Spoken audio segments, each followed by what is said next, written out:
마태복음 24장 32절부터 42절까지 제가 봉독합니다. 무화과 나무의 비유를 배우라. 그 가지가 연하여지고 잎사귀를 내면 여름이 가까운 줄을 아나니 이와 같이 너희도 이 모든 일을 보거든 인자가 가까이 곧 문 앞에 이른 줄 알라. 내가 진실로 너희에게 말하노니 이 세대가 지나가기 전에 이 일이 다 일어나리라. 천지는 없어질지언정 내 말은 없어지지 아니하리라. 그러나 그날과 그 때는 아무도 모르나니 하늘의 천사들도 아들도 모르고 오직 아버지만 아시느니라. 노아의 때와 같이 인자의 임함도 그러하리라. 홍수 전에 노아가 방주에 들어가던 날까지 사람들이 먹고 마시고 장가들고 시집가고 있으면서 홍수가 나서 그들을 다 멸하기까지 깨닫지 못하였으니 인자의 임함도 이와 같으리라. 그때 두 사람이 밭에 있음에 한 사람은 데려가고 한 사람은 버려둠을 당할 것이요 두 여자가 맷돌질을 하고 있음에 한 사람은 데려가고 한 사람은 버려둠을 당할 것이니라. 그러므로 깨어 있으라. 어느 날에 너희 주가 임할는지 너희가 알지 못함이니라. 아멘. 마태복음 24장은 다시 오시는 예수님에 대해서 말씀합니다. 그때 주님이 다시 오실 때 주님을 기쁨으로 맞이할 수 있도록 그런 삶을 살아가라, 이런 당부의 말씀을 하십니다. 그러면 예수님이 다시 오시는데 언제 다시 오시는가? 32절 말씀을 보면 무화과 나무의 비유를 배우라, 이렇게 말씀합니다. 무화과 나무를 보면 무화과 나무의 가지가 연하여지고 잎사귀가 나고 그러면 사람들은 짐작합니다. 여름이 가까웠구나. 그렇게 짐작합니다. 이런 사실을 알지 않느냐? 마찬가지로 이와 같이 이 모든 일을 보거든 예수님이 오실 때가 임박했다는 사실을 알아채려라, 이렇게 말씀하는데, 이와 같이 이 모든 일을 보거든 그랬는데 이 모든 일은 어떤 일이냐 하면 3절부터 14절에 있는 말씀을 말합니다. 앞에서 예수님 오실 때가 되면, 말세가 되면 마지막에 이런 일들이 일어나리라, 그렇게 예수님 예언을 하셨는데, 나는 그리스도다 이렇게 주장하는 사람들이 나타나가지고 자기가 다시 오신 그리스도다 그러면서 사람들을 미혹할 때니까, 그런 미혹하는 사람이 나타나면 절대로 가지 말아라. 와, 저쪽에 예수님 다시 오신 것 같아, 가보자. 이런 말은 거짓말이다. 다시 오시는 예수님은 성경 말씀에 의하면 번개와 같다. 번개가 저쪽에서 번쩍하면 이쪽에서 번쩍합니다. 저쪽에서 번개 쳤는데 이쪽에서도 번개를 봅니다. 그런 것처럼 다시 오시는 예수님은 지구 어느 곳에 있든지 다 동시에 봅니다. 그 시간대가 언제든지 간에 다시 오시는 예수님은 모든 사람이 보게 되어 있습니다. 내가 보고 아는 것이지 예수님이 저쪽에 오신 것 같아 해가지고 사람 말 듣고 갈 일이 아니라는 사실을 성경은 미리 말씀해주고 있기 때문에 나는 그리스도다 이런 사람들이 나타나면 또 거짓말쟁이가 나타났다 이렇게 받아들이라는 겁니다. 심지어 나는 하나님이다 하는 사람들도 있습니다. 연구한 사람들에 의하면 우리 한국에만도 자기가 다시 오신 그리스도라고 주장하는 사람이 250 몇 명 된다고요? 그렇게 많습니다. 그런 말을 들을 때 우리는 절대로 요동할 필요가 없습니다. 내 눈으로 볼 때까지는 아닙니다. 다시 오신 예수님은 내 눈으로 보게 되어 있습니다. 그래서 말로 하는 그리스도다 하는 말은 거짓말입니다. 또 전쟁 소문이 일어나고 기근의 소식이 일어나고 지진의 소식이 일어나고 믿는 사람들이 안 믿는 사람들에게 박해를 당하고 그리고 거짓 선지자가 많이 일어나서 사람들을 유혹하리라. 이런 일들을 보거든, 이 모든 일을 보거든 주님이 다시 오실 때가 가까웠구나 이렇게 알아채라는 겁니다. 그래서 정말 이 세상이 돌아가는 모습을 보고 주님 오실 때가 가까웠구나 그렇게 인지하고 다시 오시는 주님 앞에 기쁘게 다가갈 수 있도록 준비하고 살아라, 그런 말씀입니다. 35절 말씀에 천지는 없어질지언정 내 말은 없어지지 아니하리라. 세상은 없어져도 하나님의 말씀은 없어지지 않습니다. 하나님의 말씀은 진리이기 때문에, 하나님의 법이기 때문에 반드시 성취됩니다. 주님은 다시 오십니다. 처음 약속을 지키신 것처럼, 처음에 그리스도를 통해서 구원하리라 그 약속을 지키신 것처럼 예수님은 다시 오신다고 하셨기 때문에 그 말씀대로 다시 오십니다. 36절에 보면, 그렇지만 예수님이 다시 오시는 그날이 언제일지는 아버지만 알고 계시다고 말씀합니다. 그러면서 예수님이 실제로 오시는 그날 벌어질 상황을 말씀하는데 37절에 보면은 그때는 노아의 때와 같은 일들이 일어날 것이다. 38절에 노아가 방주를 다 지었습니다. 그리고 노아의 가족들이 방주로 들어갔습니다.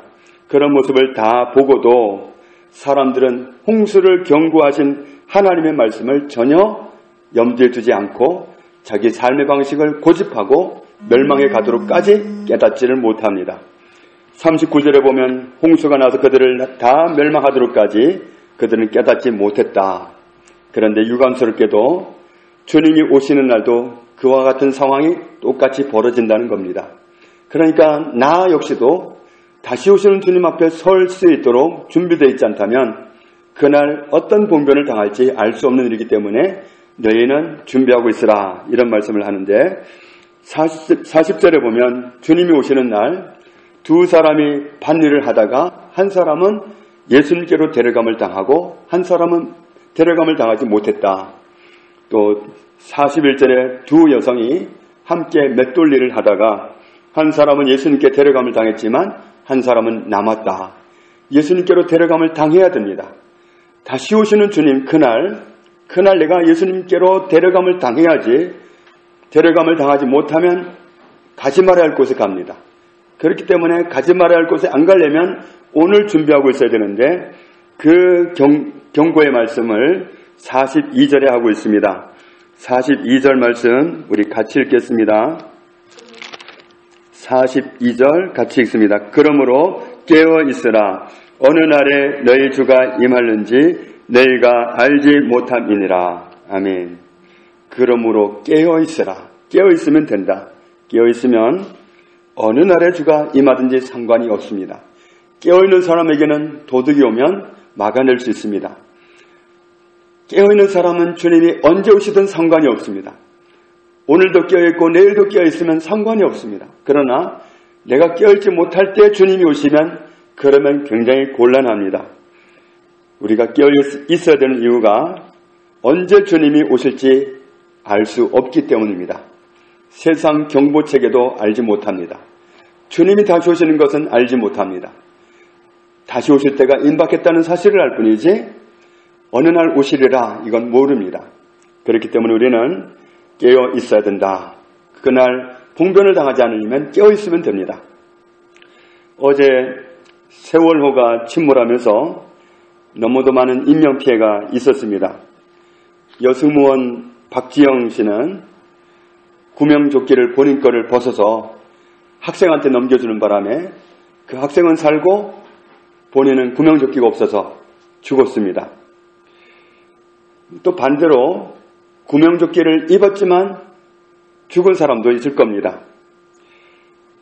세상적인 안정장치가 있든지 없든지 간에 주님 앞에 서야 되는 날이 옵니다. 모든 사람에겐 반드시 주님 앞에 서야 되는 날이 오는데 주님이 오실 때까지 내가 살아있다면 그날은 주님이 재림하시는 날이고 그렇게 된다면 내가 주님 앞에 데려감을 당해야 됩니다. 그런데 주님이 오시기도 전에 내가 세상을 떠나게 되었다면 그렇다면 개인적으로 주님 앞에 데려감을 당해야 됩니다.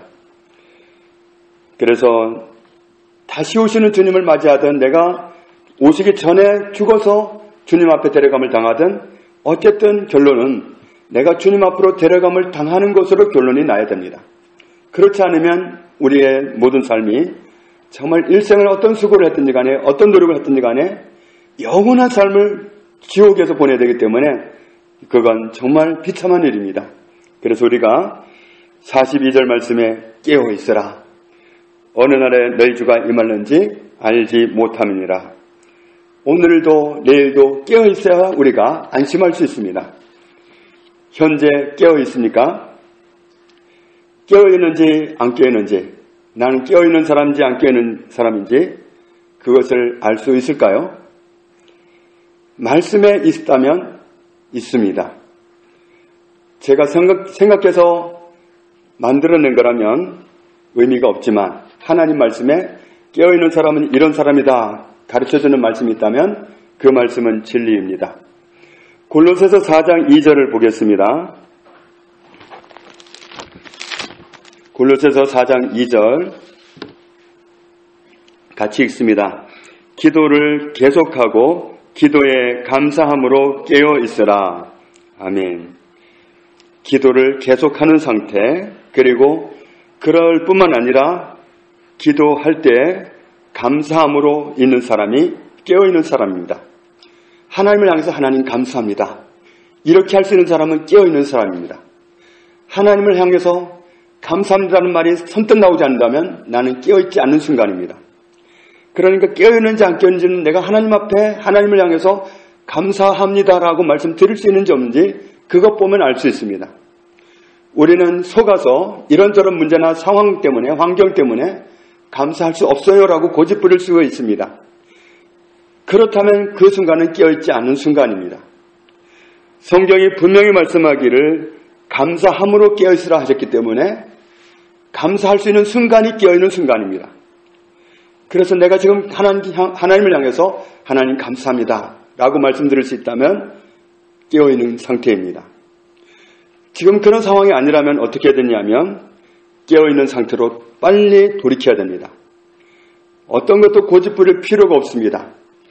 깨어있지 않은 상태에서 내가 어느 순간에 주님을 뵙게 될지 알지 못하기 때문에 깨어있어야 되는데 깨어있는 것은 하나님을 향해서 감사합니다라고 말씀드릴 수 있는 것이 깨어있는 상태입니다. 성경에서 이렇게 분명하게 말씀해주고 있기 때문에 나는 깨어있는가 안 깨어있는가 늘 나를 점검할 수 있습니다. 하나님 앞에서 감사합니다라고 말씀드릴 수 없는 순간이 있다면 그때는 얼른 돌이켜야 됩니다. 하나님 감사합니다. 그 자리로 돌아가야 됩니다. 감사할 수 없다는 건 뭔가가 막혀있는 겁니다. 그 상태는 잠들어 있는 순간입니다. 우리는 하나님의 은혜로 살아왔고 하나님의 은혜로 모든 날을 살아가게 됩니다. 하나님의 은혜로 아들을 희생하는 그 사랑으로 구원받았습니다. 아들도 주신 하나님은 모든 것을 다 주신다고 말씀하셨고 더 아낄 것이 아무것도 없다고 모든 것을 다 줄 수 있다고 하나님은 분명하게 말씀하셨기 때문에 우리는 하나님을 향할 때는 감사합니다 라고 말씀드릴 수 있어야 됩니다. 그런데요, 지금 나 감사할 수 있는 상황이 안 되거든요. 그런데 그런 상황에서 하박국은 고백합니다. 나는 그런 상황에서 하나님께 기뻐하리라, 감사하리라. 왜냐하면 나는 구원의 하나님으로 말미암아 기뻐하리라 그랬습니다. 하나님은 내가 감사할 수 없는 그 상황을 내가 감사할 때 그렇게 살아가도록 바꾸시는 분이십니다. 구원하시는 하나님이십니다. 구원의 하나님을 모시고 있는 사람은 어떤 상황이나 환경 가운데 있더라도 감사할 수 있는 것이 맞습니다. 우리는 하나님을 향해서 감사합니다. 이런 모습으로 깨어있는 모습으로 늘 살아갈 수 있어야 합니다. 그래야 어느 순간에 주님을 뵙든 간에 그때 데려감을 당하는 은혜를 입을 수 있습니다. 우리가 주님이 당부하신 말씀대로 깨어있는 삶, 하나님을 향해서 감사할 수 있는 모든 순간순간을 살아가는 그런 일생이 되기를 주님의 이름으로 축복합니다. 아버지 감사합니다. 깨어있으라고 당부하셨습니다. 세상 돌아가는 모든 정황을 볼 때 주님이 말씀하신 것처럼 주님이 다시 오실 때가 임박했음을 깨닫습니다. 심지어는 믿지 않는 사람들까지도 세상의 종말이 가까웠다고 이구동성으로 말합니다. 그러나 다시 오시는 주님 앞에 아니면 내가 주님 오시기 전에 이 세상을 떠난다면 주님 앞으로 데려감을 당해야 되는데 준비하는 사람은 많지 않습니다. 어떻게 준비해야 되는지 우리에게 일러주신 것을 감사합니다. 깨어있으면 된다고 하셨습니다. 어떻게 하는 것이 깨어있는 것인지 하나님 감사합니다. 감사드릴 수 있다면 깨어있는 순간임을 알게 해주셨사오니 우리가 지금부터 주님 앞에 가는 날까지 깨어있는 사람으로 하나님을 향해서 늘 감사를 드리는 사람으로 살아가기를 원합니다. 주님, 저희를 붙들어 주시고 도와주옵소서. 항상 깨어있는 사람으로 살기 원합니다. 주님, 은혜 베풀어 주옵소서. 예수님의 이름으로 기도합니다. 아멘.